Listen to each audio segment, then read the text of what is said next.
So B Strick asks, are superheroes considered some form of modern mythology, given how prevalent it is in film and gaming nowadays, pushing the hero's journey narrative?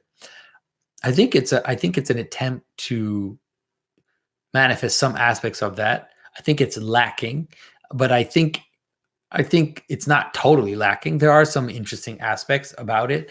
One of the things that we're seeing now, um, in the superhero genre, like you see it with the Joker movie, and you're seeing it with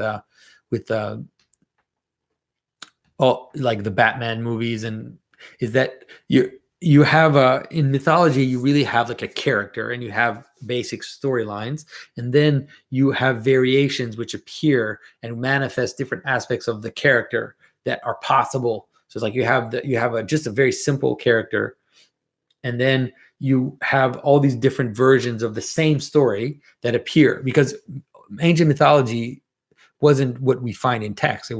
There were all these variations, and so you would have, if you went to a certain area, they would have different stories, and then even in time they would have different stories, and so there were all these variations on the same characters. And I think that that's something we're seeing happen with superheroes, which is interesting. It's kind of interesting to see that. So you have a simple character like the Joker, very basic, but then you have everybody giving a take on the Joker, and so it shows you how there's an identity which joins them together. Then there's also this identity is strong enough to handle like a multiplicity of different types of realities. And so I do think that it's playing a part similar to what mythology was playing before. There is a difference, of course, which is that you can't engage in it really. Like, it's not your story.